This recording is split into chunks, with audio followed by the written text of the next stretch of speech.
कहानी शुरू होती है लोगन नाम के एक लड़के से जो पार्क में एक्सरसाइज कर रहा होता है। असल में वो कॉलेज के जमाने में एक प्रोफेशनल रॉक क्लाइंबर था। हर कोई उसकी बहुत तारीफ करता था, लेकिन अब उसकी जिंदगी पूरी तरह से बदल चुकी है। उसके पास कोई जॉब नहीं, जहां भी जॉब के लिए जाता है उसे रिजेक्ट कर दिया जाता है। उसकी जिंदगी बिल्कुल भी ठीक नहीं चल रही होती। हर कदम पर उसे परेशानी का सामना करना पड़ता है। जॉब ना होने की वजह से वो दिन रात घर में पड़ा रहता है। एक लड़का होने के बावजूद घर में साफ सफाई और बर्तन धोने की जिम्मेदारी उसकी होती है। काम न मिलने की वजह से घर में भाई बहन हर वक्त उसका मजाक उड़ाते रहते हैं, जो कि ये बात उसे बहुत बुरी लगती है। कुछ दिन बाद उसकी मम्मी का बर्थडे आने वाला है, इसीलिए लोगन और उसकी बहन चाहते हैं कि वो उसे अच्छे से सेलिब्रेट करें। लोगन अपनी बहन से कहता है कि क्लाउड गार्डन नाम का एक बहुत अच्छा होटल है, हमें वहीं पार्टी रखनी चाहिए। उसकी बहन उसकी बात मान लेती है। अगले दिन जब माँ का बर्थडे आता है तो सब के सब क्लाउड गार्डन होटल पहुंच जाते हैं, जहां उनके और भी रिश्तेदार आए होते हैं। सब लोगन को इस बात पर कुछ ना कुछ कहते रहते हैं कि उसके पास जॉब नहीं है, जो कि ये बात उसे बहुत बुरी लगती है। असल में यहाँ लोगन काफी देर से किसी को ढूंढ रहा होता है। तभी वहाँ एक वेट्रेस आती है, जिसे देखकर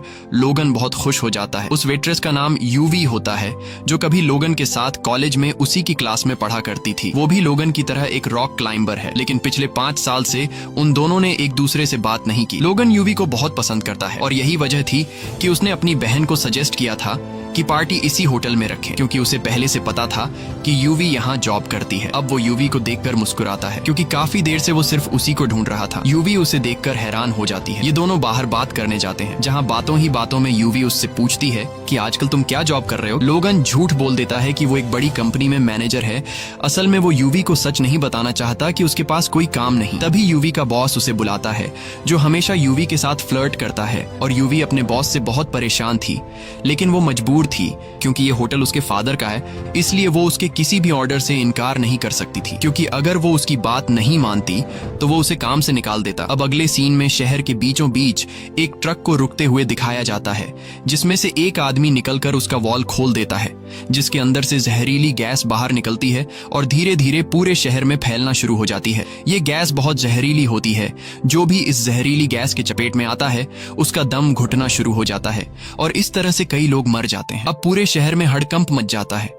सब लोग यहाँ वहाँ भागने लगते हैं। तभी एक गाड़ी होटल से आकर टकरा जाती है, जिसकी वजह से एक जोरदार ब्लास्ट हो जाता है। लोगन मजे से अपनी फैमिली के साथ मम्मी का बर्थडे सेलिब्रेट कर रहा होता है, और उसे बाहर के हालात का कुछ पता नहीं होता। लेकिन जैसे ही ब्लास्ट होता है, सब लोग होटल के अंदर डर जाते हैं। वो अपनी पूरी फैमिली के साथ बाहर आता है और देखता है कि चारों तरफ अफरा तफरी मची है। लोग भाग रहे हैं और वही जहरीली गैस उनकी तरफ बढ़ रही है। यूवी सबको कहती है कि हमें होटल के ऊपर वाले फ्लोर पर जाना चाहिए। सब जल्दी से अंदर चले जाते हैं, लेकिन तभी लोगन देखता है कि उसकी बड़ी बहन जो आने में लेट हो गई थी, वो सामने एक कार में बैठी है। वो उसे आवाज देता है, जल्दी इधर आओ। लेकिन जब वो आ रही होती है तो अचानक गिर जाती है और जहरीली गैस की चपेट में आ जाती है, जिससे वो बेहोश हो जाती है। लोगन अपनी सांस रोककर उसके पास जाता है और उसे उठाकर होटल के अंदर ले आता है, जिससे उसकी जान तो बच जाती है, लेकिन उसे सांस लेने में तकलीफ हो रही होती है। लोगन एम्बुलेंस को कॉल करता है, लेकिन उसे बताया जाता है कि जहरीली गैस की वजह से शहर की सारी एम्बुलेंस बंद हो चुकी है। अब सिर्फ हेलीकॉप्टर्स काम कर रहे हैं। वो यूवी के साथ बिल्डिंग के टॉप से पूरे शहर को ऊपर से देखता है। वो दोनों देखते हैं कि जहरीली गैस पूरे शहर में फैल चुकी है और अब जहरीली गैस धीरे धीरे ऊपर की तरफ आ रही है। लोगन सबको कहता है कि हमें जल्दी से बिल्डिंग की छत पर जाना होगा, लेकिन उसकी बहन की हालत इतनी खराब होती है कि वो चल नहीं पाती।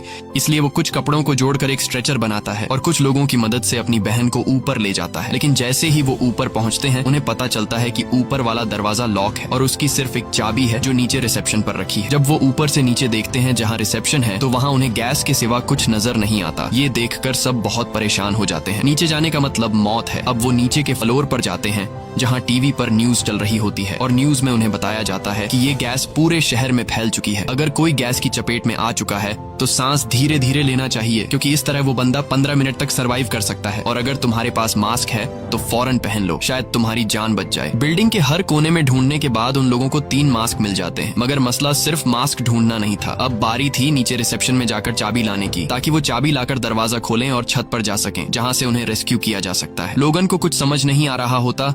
वो किसी तरह से कोई दूसरा रास्ता ढूंढना चाहता था। तभी वो देखता है सामने एक और बिल्डिंग है। वो सोचता है कि किसी न किसी तरह वो सामने वाली बिल्डिंग पर जाएगा और वहाँ से अपनी बिल्डिंग की ऊपर जाकर दरवाजा बाहर से खोलेगा, क्योंकि वो वाला दरवाजा बाहर से भी खोला जा सकता है। अब जो सामने एक शीशे की खिड़की होती है, लोगन पत्थर से उसे तोड़ देता है। फिर अपने शरीर पर रस्सी बांध लेता है। अब उसका प्लान था रस्सी की मदद से सामने वाली बिल्डिंग पर जाना। वो इस काम में पहले से प्रोफेशनल था क्योंकि कॉलेज के दिनों में ये बंदा टॉप का रॉक क्लाइंबर रह चुका होता है। लोगन को ऐसा करते देख उसके पेरेंट्स उसे मना करते हैं, मगर लोगन पीछे नहीं हटता क्योंकि उसे पता है कि ये लोग बचेंगे तो बस इसी तरीके से। अब वो एक बिल्डिंग से दूसरी बिल्डिंग की तरफ लंबा जंप मारता है। उसकी किस्मत अच्छी होती है कि वो सामने की पाइप को पकड़ लेता है। रस्सी का दूसरा सिरा बांधकर बिल्डिंग के डिजाइन को पकड़ के ऊपर चढ़ना शुरू कर देता है। उधर उसका कजन भी होता है जो पहले उसे जॉब ना मिलने की वजह से ताने दिया करता था। अब वो ये सब देखकर हैरान रह जाता है और फौरन मोबाइल से लाइव स्ट्रीम शुरू कर देता है। लोगन ऊपर की तरफ जा रहा होता है तो रस्सी की लिमिट खत्म हो जाती है। अब लोगन अपने शरीर से रस्सी खोल देता है